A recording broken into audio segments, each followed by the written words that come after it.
So it's not really our jobs to like have it all figured out. I think we just need to start moving at our own pace. Welcome to Pushing Your Peers podcast, the number one podcast in the region for living a progressive and happier life. On this episode, I'm joined by Naomi Grevemberg, who traded a traditional lifestyle for minimalism and van life. She opens up about finding freedom, embracing uncertainty, and creating a life on her own terms. We dive into intentional living, mindset shifts, and breaking free from expectations. So if you're ready to take control of your journey, this one is for you. Sit back, relax, and let's get ready to push some peas.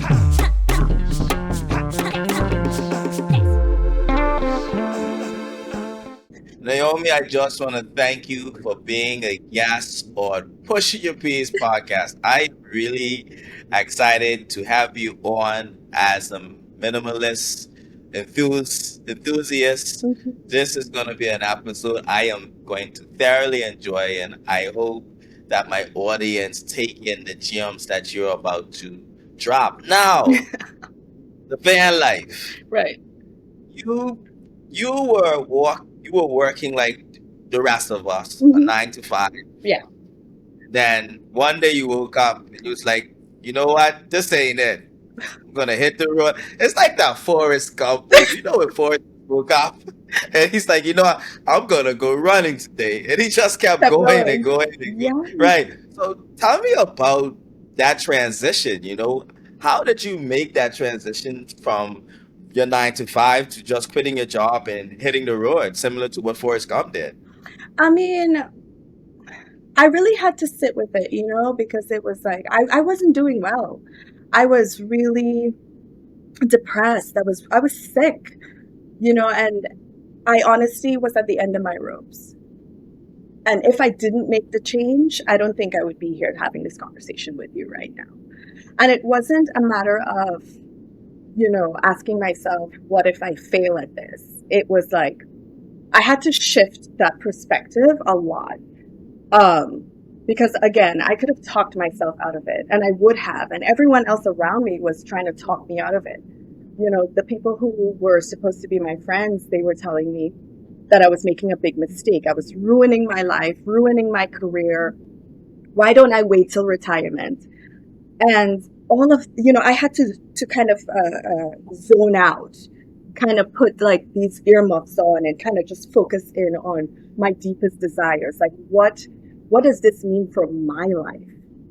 Because I think most of us, like, the limits we face, we tend to blame it on external factors, but it's not. Like, these are internal, so people thought I was reckless. They saw that I was risking a lot, but what I had to see was the possibility of what if this works? Because I needed to reevaluate my life, and I saw the fears that everyone was forcing onto me, right? But we have to see the possibility in our life. And I had to reframe that fear into excitement. I had to see the obstacles in front of me as invitations to change, invitation to choose my path, to reevaluate my life, to live on my terms. And in that uncertainty, I saw real potential to shift my reality. Because at the time, my reality wasn't working for me. So in all of that, in all of the chaos, in all of the noise, I had to really hone in and choose myself. And it took a lot of courage, to be honest with you. My approach isn't for everyone, like, I am a head first in kind of person, and that's what I did. But I knew that if I didn't do that, I don't know where I would be right now. You said something, obstacles as invitations. I've never heard that. And so I'm definitely going to be using that and quoting you, of course. Yeah. But I want you to talk about the obstacles. I know a lot of people, when they start something new, they tend to quit within that first 30 days of doing whatever they're doing. Mhm. So walk me through that first 30 days of, I just sold my stuff. I got my dog and my husband, and Right. I don't know what I'm doing, but I'm doing something. So walk me through the first 30 days of that transition. Oh my God, it was messy. There was a lot of uncertainty. I mean, I didn't really have a plan. I just went in and I said to myself, I'm going to figure this out. It was either staying in this miserable life that I was creating for myself that everybody said was right, or it was getting out there and just allowing uncertainty to take the lead. Um, I didn't have a dog at the time. It was just me and my partner at the time. And it was one of the most uncomfortable experiences of my life because I always sat in this safety, comfort zones. They say comfort zones are safe, but honestly, like comfort zones are expensive, But I realized that it was costing me everything. So there was adventure, growth, and possibility in the uncertainty and the discomfort. Just like sitting in the simplicity of silence and just allowing myself to hear my deepest desires. And even though it was hard, van life was that opportunity for me to break that cycle of conditioning, of like being in these safe comfort zones that we're taught. So I guess what I'm trying to say is that it was really, really hard. And there was a lot of figuring things out along the way, because I didn't know. There was no roadmap for the life that I was creating. I mean, van life wasn't even a thing really when I started out. This was back in 2016.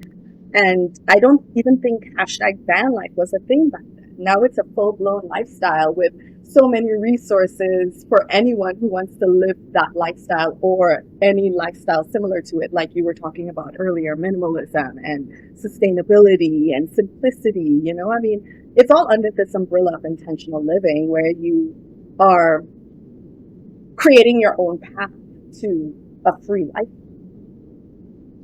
You know, Naomi, I have something I have a hashtag I use every time I go to the beach, jokingly. What's that? And I would say I'm a certified beach bum. And I hope I like that. and I always tell my friends that the minute I have an opportunity to quit my job and do this full time, I'm doing it. I see myself living on the beach, but walk me through that. Why do you think a lot of people are now making that transition into the minimalist lifestyle? And also, you just said earlier you see that transition to a lot of people now living out the van or living the van life. Why do you think the world is now it's not, well, yeah, suddenly changing towards that sort of lifestyle? I mean, I think people are tired of feeling stuck. People want to live a life where they feel free and joyful. They want clarity in their life. Like, I think, and I think also people are tired of feeling afraid. Because when you live a life in fear, you tend to secretly resent your life. And I know that, I'm proof of that. So people want to have trust in their life. They want to follow their deepest knowing. They want to do what excites them. They want to be free. They want to explore the world. And so I think that has a lot to do with it. And I also think like people are tired of feeling burnt out. I'm one of those people that I'm recovering from burnout. And I also think that we're doing it for all the wrong reasons. And I learned that the hard way. Like success isn't about how much money you make, how much dollar signs you have in the bank. I think the money you make is a result of the successful life. It doesn't equal to success. So people are done working their butts off and burning out for the wrong reasons. So they want a life where they value health. Success is equal to health. It's equal to joyful, meaningful relationships and peace of mind. Success shouldn't equal self-sacrifice. And I think that a lot of people are trying to get away from that. People want to design their lives. They want a life where they don't have to escape.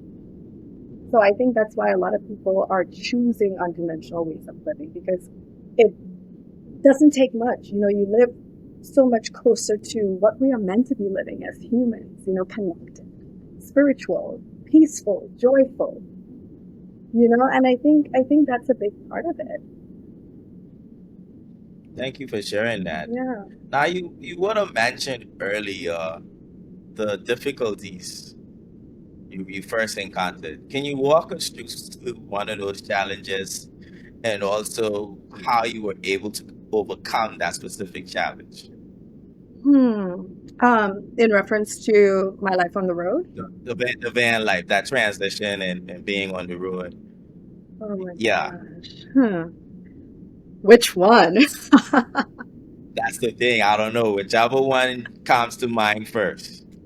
Well, I would say a big one is, I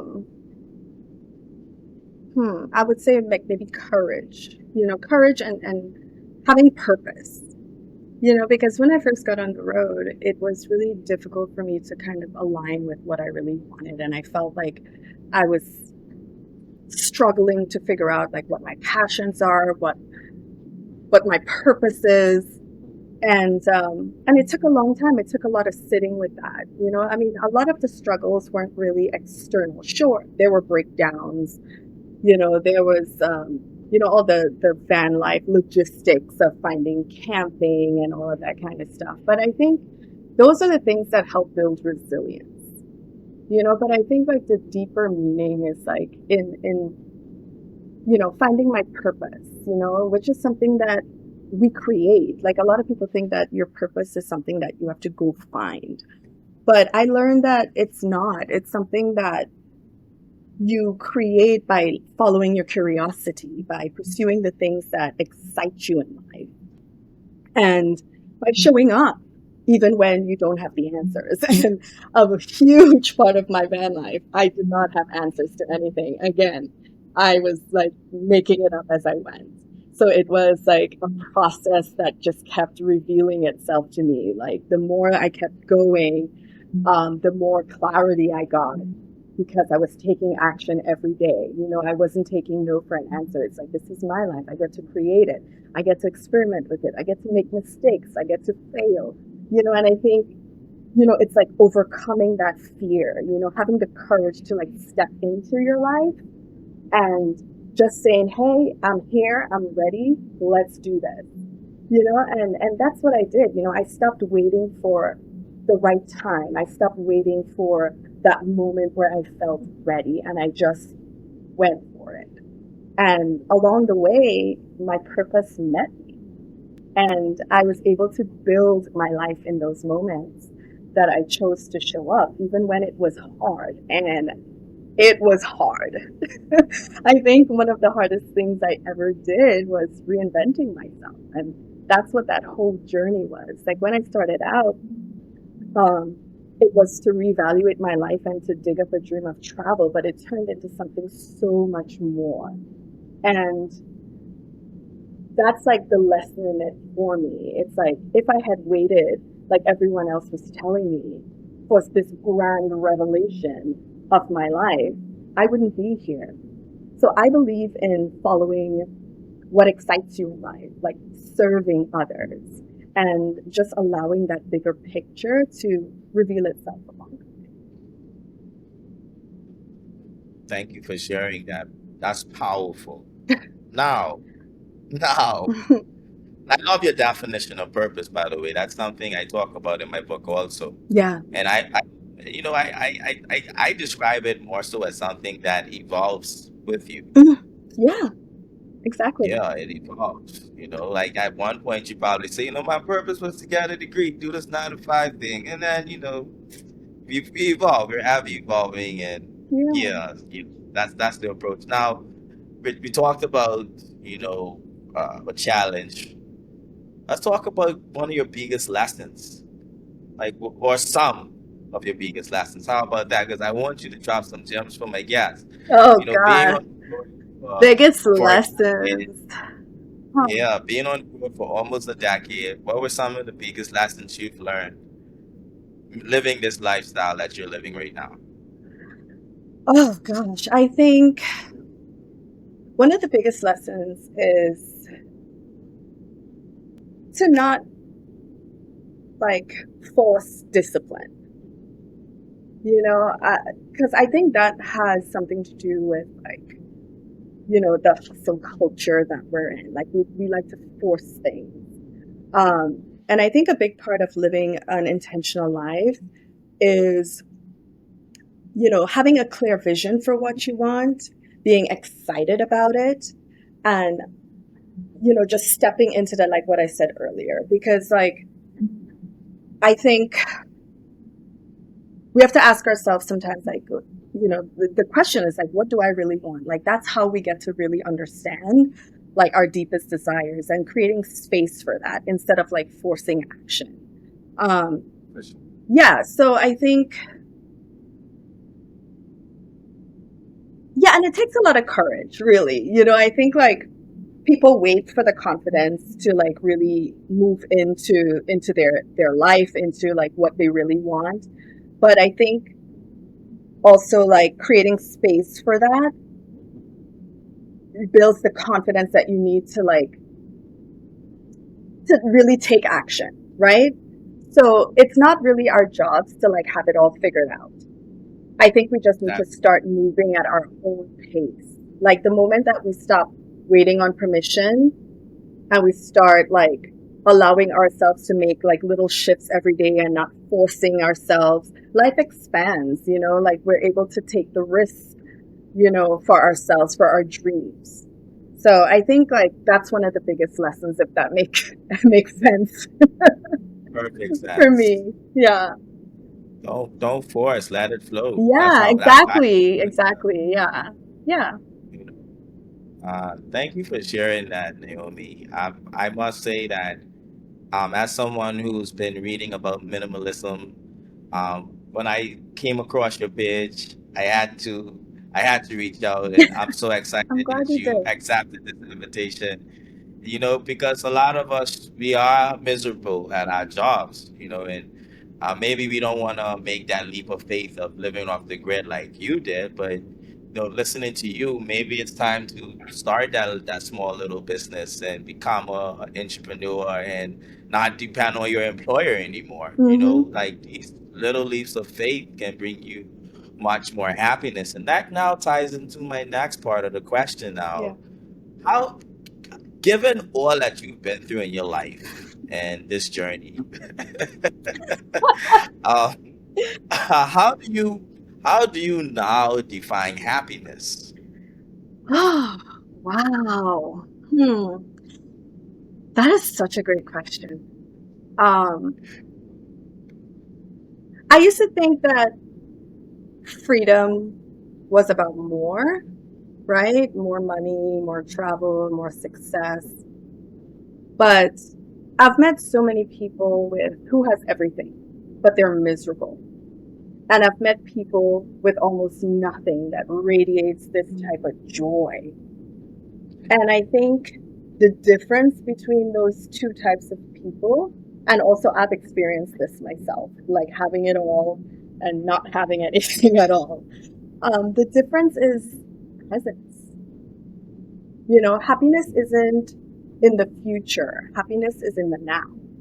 And it's how deeply we choose to live right now that allows us to experience joy.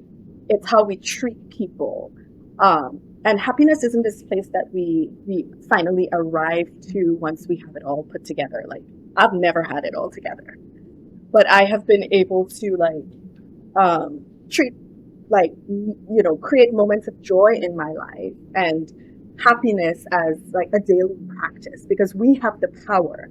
We have the power, and it sounds cliche, and it might sound a little minimizing to what this actually means, but to my core, I believe that we all have the power to shift our mindset in a moment, no matter what our circumstances are.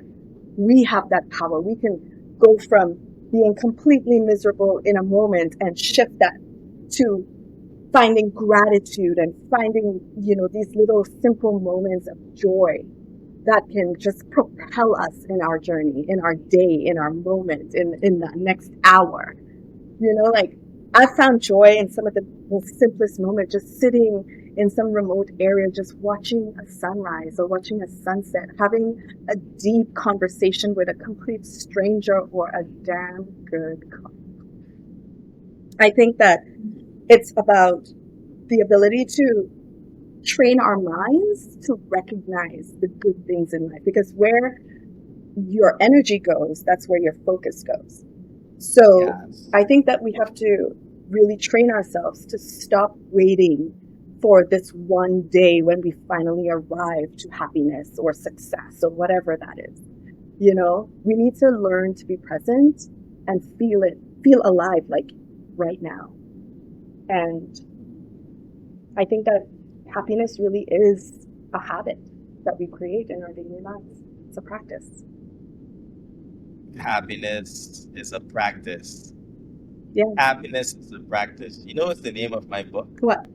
Happy. The Peace to Push to a Happier Life. Yes. Because you have to practice it, aka push. Yeah. Right? It's an effort thing. Yeah. It's an Right? So action. Yeah. I didn't, as you guys are listening, Naomi did not know. I did So not. this is something that we both are aligned with. Mm-hmm. And I thank you so much for coming on and sharing your Of story, course. Naomi. Of course. Thank you And for we still having have me. one more half of the show. We ain't done All yet. right. Let's go. This is the second I'm half of having the a show. great time. You push your piece now. Any words or word that begins with the letter P, and you've dropped so many already, but then maybe there's more you want to share with us, who knows? But any words or word that begins with the letter P that has been transformational to your journey. You now have the floor to push your piece. All right. I would like maybe power, because I know that's one of your P's, like power. Um, which has been gosh, such a transformational word. Action in my life, because I see it as an action, you know.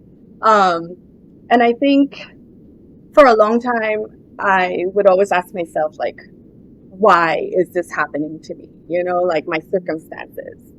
Um, and it took a lot of experience, a lot of failing, a lot of experimenting, a lot of failed relationships, a lot of, just me not aligning with my truth, to realize that uh, power is about taking ownership of your life. Because on my journey, I kind of came to the conclusion that no one was coming to save me. And in the process of that woe is me moment, I realized that I didn't need anybody to come save me. That I have everything that I need within me. I have the clarity, I have the confidence, I have the tools, and I didn't need anyone to give me permission to create. You know, I think that what I realized also was that, like, waiting is just another fancy word for self-doubt. And if we're really honest with ourselves, we're going to realize that.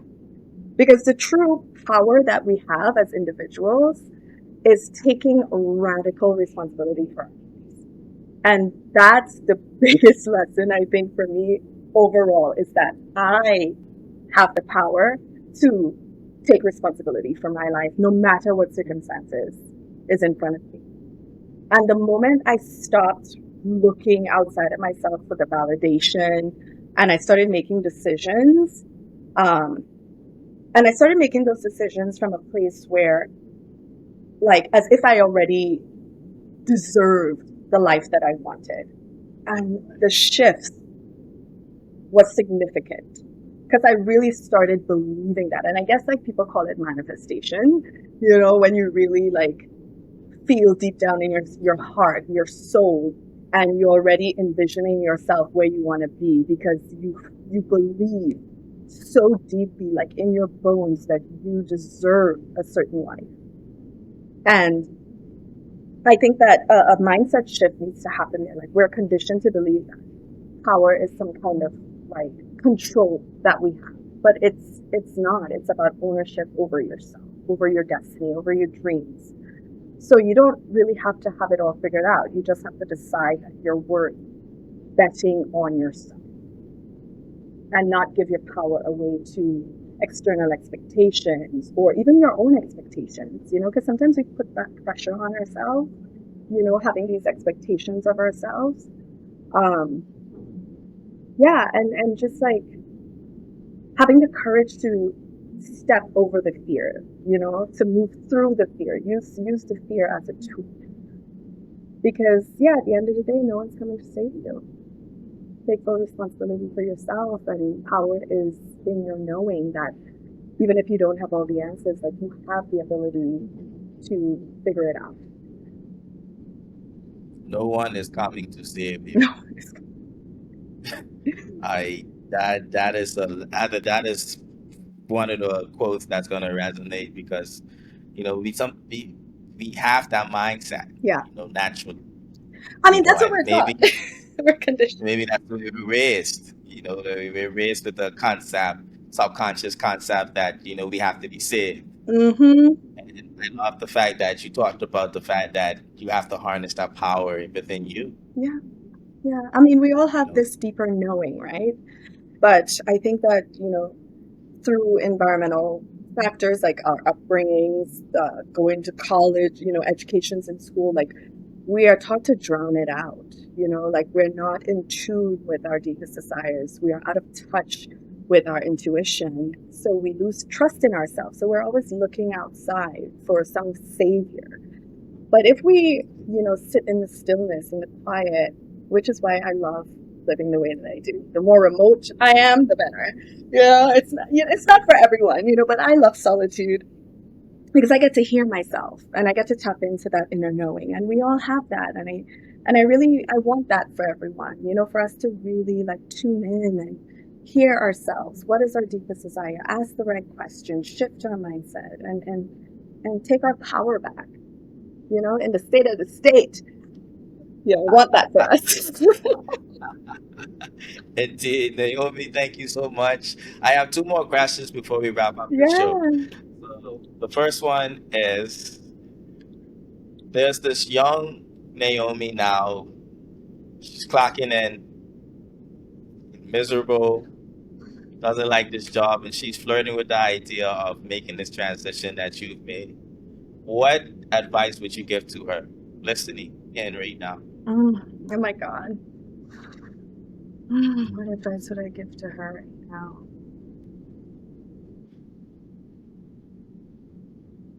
I think I would tell her that she deserves to live freely, and she has everything that she needs inside her to build a life that she's looking for, that she doesn't have to have all the answers. Because I think that girl, she felt like she needed to have all the answers. She needed to know what the outcome was. But uncertainty is a gift. It's a gift. Yeah. To go out there and get after it, that she is fully capable. That true freedom isn't about where she is. It's about how she chooses to think, the choices that she made, the taking ownership of her life. Like, she shouldn't allow life to own her, that she needs to own it. Man, that's so powerful. It got me reflecting. You're funny. Like, I need to go journal after this episode. Like, for real, that's really, really, and I started reflecting because we have a tendency to want to control everything. And so, like, for me, it was hitting me so deeply. I'm like, I've done so much work over the years to let go. Yeah. Like, that's a random component to your life, and to hear you talking about that again, it was like a trigger. Like, Yeah. I've had to do the work to get to what she's talking about right now, and it's beautiful indeed. It is beautiful, Yeah. and it's a major component to your happiness. Yeah. And your sense of safety as well, because I think that I've struggled a lot in my life in the US, like finding home. And I think I had to like I had to reevaluate what that meant for me because again, it's like I came from Trinidad. I came from, a small village and I moved here at a very young age. So I think like most of my adult life was here. And I never really felt home, like what we are taught home should feel like. And then I had to reevaluate that and I had to really learn to let go of these like preconceived notions of what it means to belong, what it means to feel safe, what it means to let go and learning to let go. So, because it's like creating room for more of what I deserve, making space in my life. And now it's like I can go anywhere and I feel at home because that home is my sense of belonging and safety that I create within myself. And that young girl, she didn't know that. So when I tap into this, it's like I tell her, you're safe, you're at home, we're here, I got you. Profound. Naomi, final question before we leave. Yeah. This is a spin-off question. Are you ready? I'm ready. I feel like I'm on a hot seat. If you could be any season of the year, what season would you be and why? Any season of the year? Any season. Winter. Mm-hmm. Winter is my season. Winter is when like everything is blooming. Spring is easy. Summer is easy. People be skipping, I think winter is where you build real resilience, where you really come up with some profound problem solving. It's like where all the ideas just come because it's like winter is harsh, like I don't ever want to get comfortable. Spring and summer, I don't want to say it's not a place that I enjoy, but it's not a place I want to live. Because we get comfortable, we let go. It makes us weak. Winter makes us strong. It makes us resilient, and it keeps us creating. It keeps us, visualizing. So I think winter is my season. Profound. Naomi, I just want to thank you for being a guest on Pushing Your Peace. Yeah. This has been such a fantastic episode. Thank you so much for sharing your story. Can you tell my audience where to find you, and also you can plug in your businesses as well for our international guests who might be listening in as well? I'm sorry, you broke up a little bit.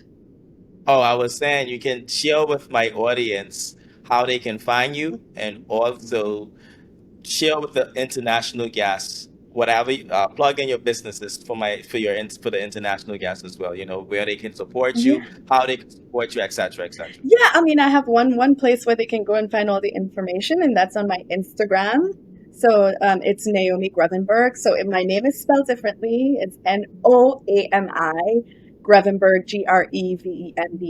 It's one word. So at Naomi Grevemberg on Instagram. And my link in bio has all the information to where people can learn more about me. They can get a copy of my book, Living the Van Life, and they can learn more about what I have going on this year. I have a podcast and I have so many amazing things on the horizon that's happening this year, launching a lot of cool projects, memberships, community events.